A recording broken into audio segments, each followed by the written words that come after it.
A study on the pharmacogenomic and drug interaction risks associated with hospital length of stay among patients with COVID-19. The research conducted was intended to discover how best to manage medication to prevent adverse drug reactions, to discover any correlation between hospital length of stay, LOS, and negative health risks associated with spending more time in hospital, along with some of the other negative aspects of a prolonged stay, for example, increased financial loss by the health service. The main question proposed was, what is the impact of unmanaged pharmacogenomic risk among patients hospitalized with COVID-19? The researchers focused on the pharmacogenomic impacts on certain treatments provided, digging deep into the genetic influence on drug interactions in a group of patients that had unmanaged pharmacogenomic risks for ADRs and how these ADRs influence the length of stay. They found that within the cohort of 6,025 patients who were being treated for COVID-19, those suffering with greater unmanaged pharmacogenomic conditions resulted in a greater length of stay. A greater length of stay resulted in greater risk of pharmacogenetic interaction probability. This would be the likelihood of a sensitive individual who is genetically predisposed to a drug sensitivity coming into contact with a drug or treatment that can cause them harm. It's worth stating that a PIP of less than 25% is a low probability of a gene-drug or gene-drug-drug interaction occurring. Anywhere between 26 and 50% is a moderate probability, and anything more than 50% is a high probability. The patients within the study with a moderate PIP had a length of stay that was 9% longer, and those with a high PIP had a length of stay that was 16% longer. High PIP was associated with 12% to 22% longer stays compared to those of low PIP. Risk adjustment factors were not associated with length of stay. There are a wide number of medical conditions that could have an impact on length of stay associated with COVID-19.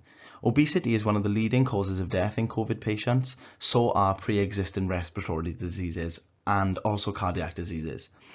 High PIP values were associated with patients suffering with hypertension, hyperlipidemia, diabetes, or COPD. The potential for drug-drug interactions increases when the patient has a prescription or multiple prescription drugs that they take on a regular basis. Therefore, it is essential to ensure medical records are checked before providing care to avoid further harm to the patient. 24% of Medicare patients take a drug which may cause an atypical response while in care, while 54% of patients 65 and older take 4 or more prescription drugs daily. This significantly increases the risk for a DDI. Some of the issues regarding longer LOSs could be the waiting times for other patients seeking medical treatment, higher costs for the healthcare provider due to more staff being required, and higher demand for allocation of space or resources. A higher risk of patient ADR with regards to polypharmacy and the combinations of drugs the patient might receive during this stay. And finally, higher risk of patient contracting a healthcare associated infection. This could result in an even longer stay as they may become increasingly more ill. Now I'm going to discuss some of the potential solutions to these issues, looking at ways we can avoid exposing patients to harm, making sure they receive the care they need while ensuring their LOS is as low as possible. Genome sequencing. By sequencing patients' genomes upon admission to hospital, we could analyse their genetic makeup to determine what sensitivities they may have, which we can then use to personalise their treatment. We may be able to determine if they are genetically predisposed to medical conditions that may affect their length of stay, for example, respiratory diseases, allergies, or deficiencies. This method of recognising medical issues could prove useful in the personalisation of treatment for each individual patient, allowing us to cater for their specific needs. This improved management of care would result in a lower LOS. Specialised units for high-risk populations. Separating the patient population into specialised units which cater for their specific needs could improve the quality of their stay, along with allowing medical staff who are more trained in specific areas to work in closer proximity to patients with similar issues. This allows for staff to provide better care. Now I'm going to discuss a plan for future research based off the research conducted in this paper. We can begin to think about where we go from here.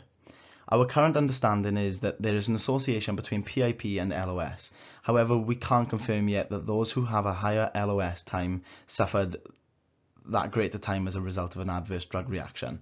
Therefore, a new study must be conducted. Design a method of determining the severity of the patient's COVID symptoms. This can be done through checkboxes, a questionnaire given to the patient, and through various medical tests. From this, you could separate the patients into cohorts by level of severity. Secondly, each group could be provided with a targeted pharmacogenomics guided medication management plan. This could include organ function tests such as liver and kidney tests. This would indicate if the drugs are being metabolized and excreted in a manner that doesn't affect the study. Thirdly, as previously mentioned, we could implement genome sequencing to gather more specific data on the patients involved in the study to further target their separation into groups. This would really narrow the groups and make the data more precise.